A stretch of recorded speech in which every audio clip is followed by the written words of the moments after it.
არის შეგვიძლია დავიწყოთ ჩვენი შეხვედრა. მოკლედ დღეს განვიხილავთ პროფესია მონაცემთა მეცნიერს, ვინ არის მონაცემთა მეცნიერი, განვიხილავთ პროექტების მაგალითს, რომელზეც ის მუშაობს. ასევე საიდან დავიწყოთ ამ სფეროში მუშაობა, რა მნიშვნელოვანი უნარები არის საჭირო. და შემდეგ მოვიხილავთ Scale-up-ის მონაცემთა მეცნიერების კურსს.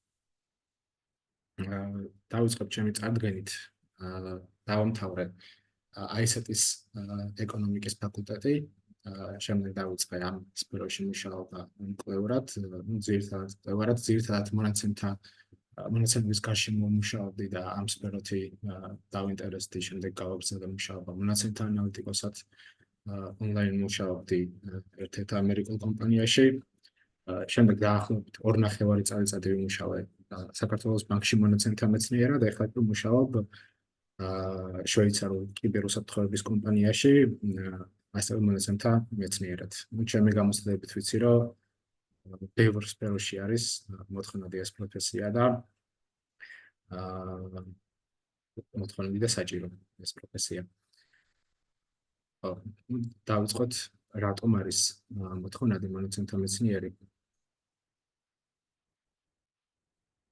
კიდევ გვერდება ხალხი. რატომ არის მოთხოვნადი ეს სფერო?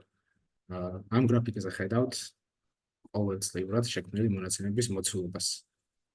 როგორც ხედავთ, ექსპონენციალური ზრდა არის, ექსპონენციალური ზრდა რას ნიშნავს, რომ ყოველ შემდეგ წელს უფრო იმატებს ეს ზრდის ტემპი. მაგალითად, ამ გრაფიკის მიხედვით 394 ზეტაბაიტი მოცულობის მონაცემი შეიქმნება 2028 წელს. ყოველწლიურად გვაქვს ძალიან დიდი ზრდა მონაცემების რაოდენობაში და ეს მონაცემები ვიღაცამ უნდა დაამუშავოს. აქ შემოდის მონაცემთა მეცნიერი, რომელიც არ იქნება ამ სტატისტიკის მიხედვით გასაკვირი, რომ არის მეორე ყველაზე სწრაფად მზარდი პროფესია. მონაცემთა მეცნიერი აგროვებს, ასუფთავებს და აანალიზებს ამ დიდ მონაცემებს და ეძებს მათში არსებულ ტენდენციებს. წარსულ მონაცემებზე დაყრდნობით სალამი. მონაცემთა მეცნიერს განვიხილავთ ამ პროფესიას. მოკლედ რო ვთქვათ, მონაცემები წარსულ მონაცემებზე დაყრდნობით ცდილობს იწინასწარმეტყველოს მომავალი. მაგალითად, რა პროექტებზე შეიძლება იმუშაოს მონაცემთა მეცნიერი. ერთ-ერთი მაგალითი შეიძლება იყოს იწინასწარმეტყველოს დატოვებს თუ არა მომხმარებელი. მაგალითად, ბანკს რომელი მომხმარებელი დატოვებს შემდეგ თვეს. ესეთი რაღაცა შეიძლება მონაცემთა მეცნიერმა იწინასწარმეტყველოს წარსულ მონაცემებზე დაყრდნობით.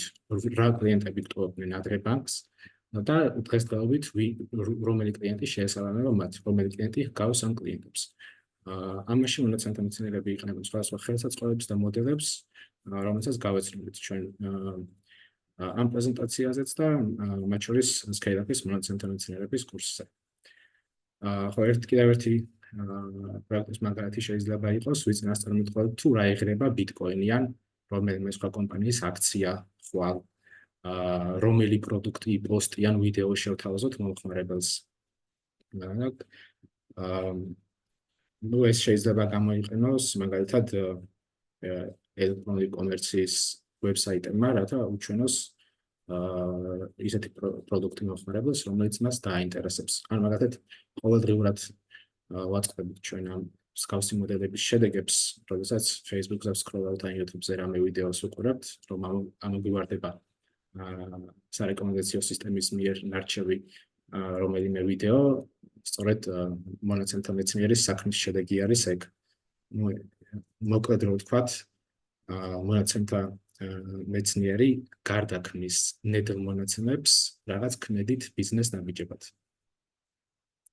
ხოლო ესეთი მონაცემებზე დაფუძნებული გადაწყვეტილების მიღება კი ძალიან მნიშვნელოვანი არის ბიზნესის წარმატებისთვის. შეგვიძლია რამდენიმე პროექტი განვიხილოთ შემდეგ სლაიდზე. მაგალითად, ეს რაც ვახსენეთ, YouTube-ის სარეკომენდაციო სისტემა,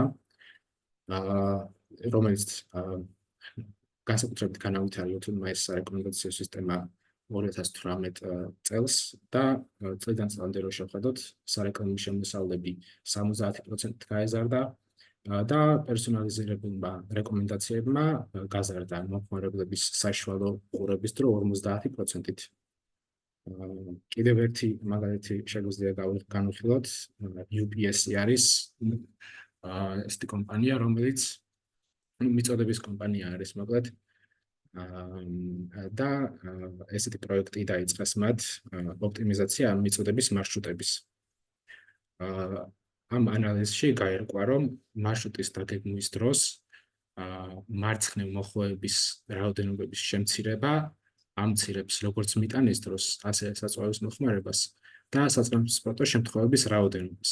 აი, გრაფიკის სურათზე რო შევხედოთ, მაგალითად, რამდენს უნდა გადავკვეთოს გზა, რომ მარცხნივ მოხვდეს მანქანა. ხო, არა და შეიძლება საერთო ჯამში ნაკლები მანძილი გაიარო ესე, მაგრამ მეტხანს დაგჭირდეს ლოდინი და უფრო მეტად რისკიანი გზა გაიარო. მხოლოდ აი ესეთი ანალიტიკური დაკვრევების შედეგად ამ პროექტმა კომპანიას დაუზოგა წლიურად 400 მილიონი. ხო, ახლა განვიხილოთ უშუალოდ რა უნარები არის საჭირო ამ სფეროში. ბევრი შეიძლება გსმენიათ Python-ი მანქანური სწავლება, SQL-ი ხშირად გამოიყენება ამ სფეროში და ასე ვთქვათ, ფუნდამენტი არის ეს, თუ როგორ უნდა იმუშაოს მონაცემთა მეცნიერმა. უამრავი ხელსაწყო და უამრავი უნარი არის საჭირო, განვიხილოთ დღეს კონკრეტულად საიდან შეიძლება დაწყება ამ მულტიდისციპლინარულ სფეროში. ამისთვის მაგალითად განვიხილოთ კითხვარი, ეს არის კეგლის 2023 წლის კითხვარი, სადაც გამოიკითხეს 24,000 მონაცემთა პროფესიონალი 173 ქვეყანაში. მთავარი პროგრამული ენები და პროგრამული ხელსაწყოები, რომლებსაც მონაცემთა მეცნიერები იყენებენ, არის Python-ი და SQL-ი. ეს ორი არის ზუსტად აი საფუძველის ნაწილი, საიდანაც ჩვენ შეგვიძლია დავიწყოთ. და ხედავთ, რომ აი აქ არის ნაჩვენები გრაფიკზე წლიდან წლამდე. ეს კითხვარი ყოველ წელს ტარდება კეგლის მიერ და ყოველთვის Python-ი და SQL-ი ძირითად ხელსაწყოებად რჩება და ძალიან დიდი ხანი დარჩება კიდევ. მოდით კეგლის პლატფორმას გაგიზიარებთ. ჩანს ხო ახლა ბრაუზერში ვაზიარებ კეგლს.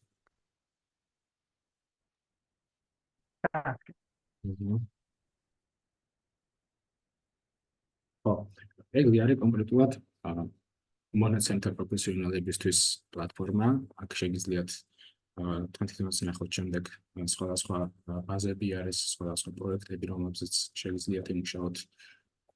არის ასევე შეჯიბრები, რომლებსაც სხვადასხვა კომპანიები ატარებენ და მათზე პრიზებიც აქვთ, მაგალითად NFL-ი არის ამერიკული ფეხბურთის ასოციაცია, თავის მონაცემებს ტვირთავს და ასე ვთქვათ, შეჯიბრი აქვს, შეჯიბრს ატარებს, რომ რაც შეიძლება საუკეთესო მოდელი აწყოს ვინმე. ან აი ეს შედარებით ახალი შეჯიბრი არის Google-ის და FIDE არის ჭადრაკის ასოციაცია. საუკეთესო ჭადრაკის მოდელი, რომ აწყოს მონაცემთა მეცნიერება, მაგალითად, რომ მიწინასწარმეტყველოს შემდეგი საუკეთესო სვლა რა იქნება. ხო, ესეთი პროექტები არის და ამის ამ პლატფორმის გამოკითხვას განვიხილოთ ზუსტად ახლა. ხო, ესე იგი, საიდან დავიწყოთ და მათ შორის ამ ხელსაწყოებს ვისწავლეთ ჩვენს კურსზე, Python-ი, SQL-ი. SQL-ი კონკრეტულად გამოიყენება ცხრილურ მონაცემებთან სამუშაოდ, მონაცემები არის შენახული აქ და როგორ გამოვითხოვოთ ეს მონაცემები, როგორ ვემუშაოთ მათ. Python-ი ასევე გამოიყენება მონაცემთა ანალიზისთვის, ვიზუალიზაციისთვის და პლუს დამატებითად მოდელების შესაქმნელად გამოვიყენებთ Python-ს. ეხლა სად დავწერთ ამ ყველაფერს რა პლატფორმაზე? ეს არის მაგალითად კოლაბი არის ესეთი პლატფორმა, სადაც პირდაპირ შეგიძლიათ თუ გაქვთ Google-ის აკაუნტი, პირდაპირ შეგიძლიათ შეხვიდეთ და Python-ში დაიწყოთ წერა, ესეც შეგვიძლია განვიხილოთ.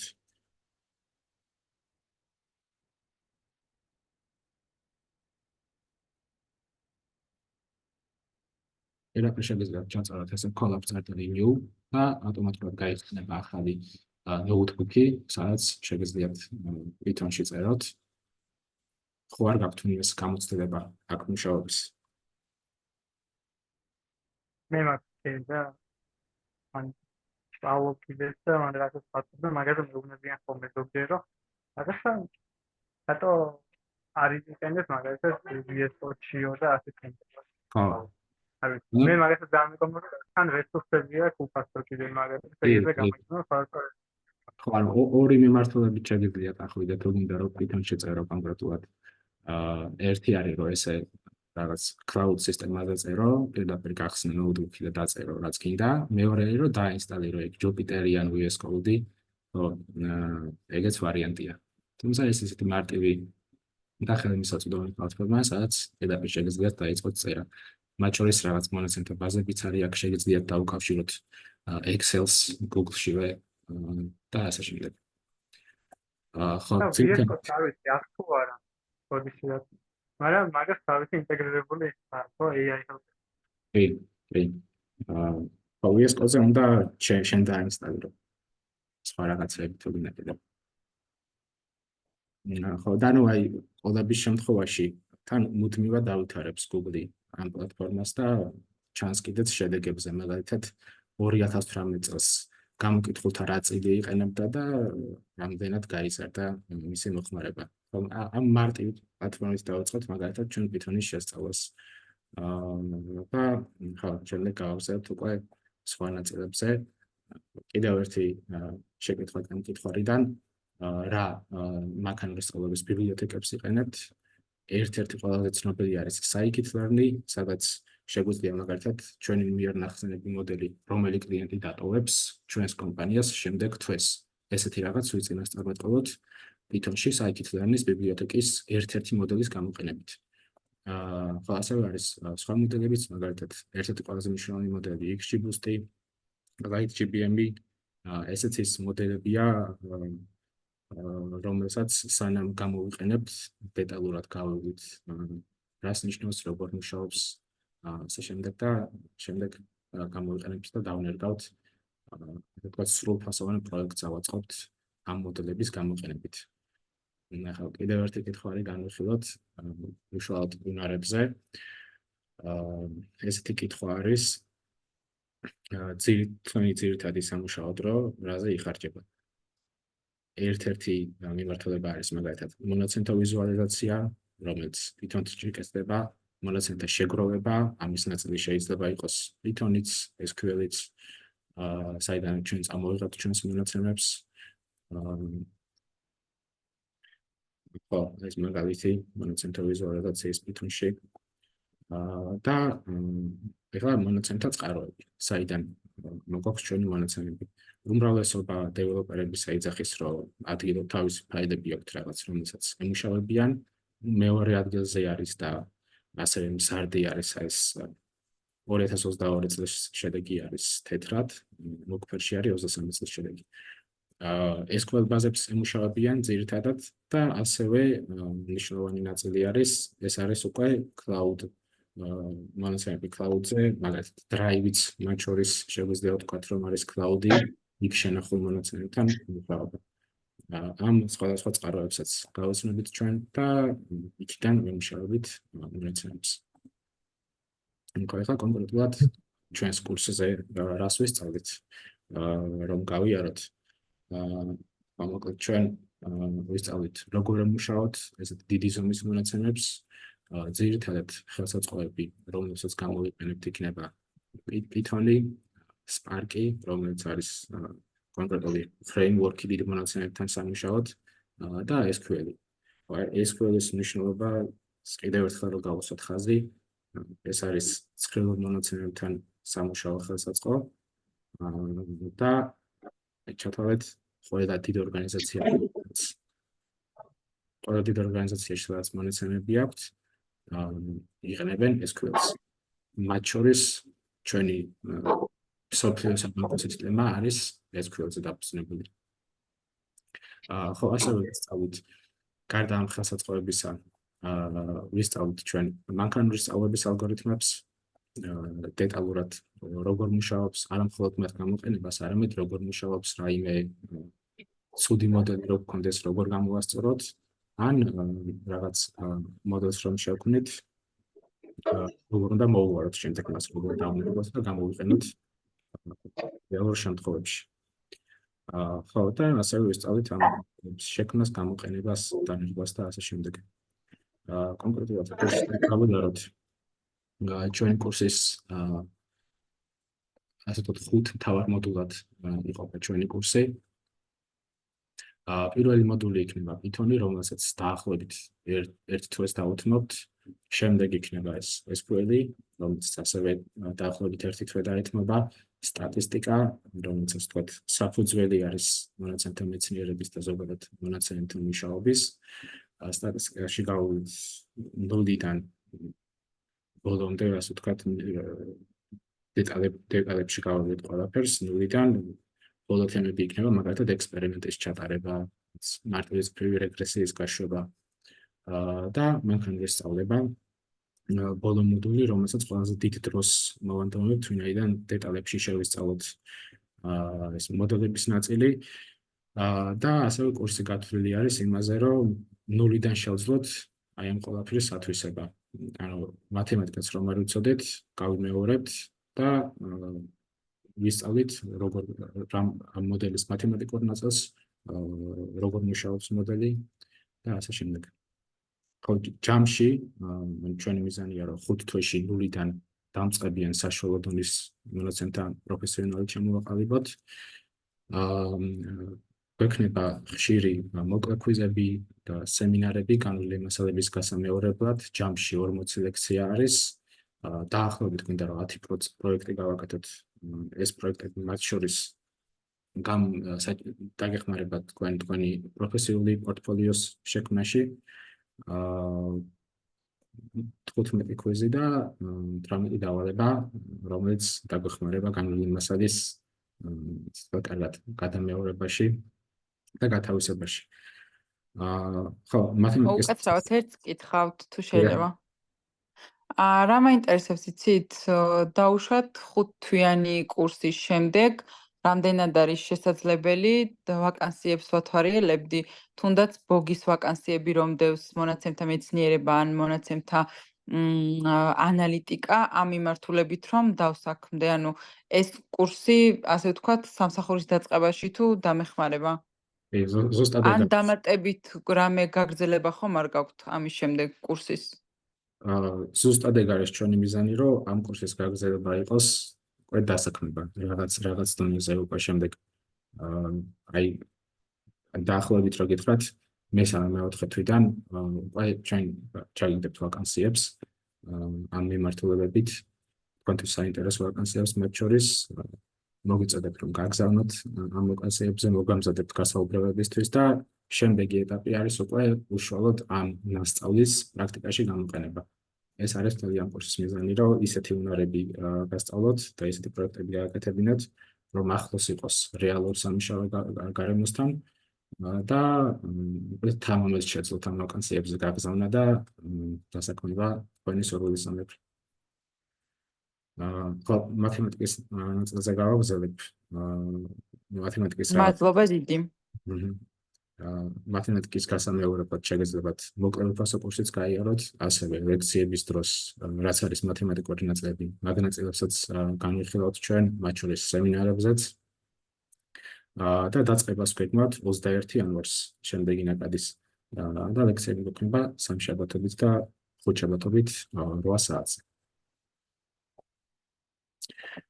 ხო, ვაკანსიების ნაწილზე სად შეიძლება რომ საქართველოში დავსაქმდეთ როგორც მონაცემთა მეცნიერი ან მონაცემთა ანალიტიკოსი.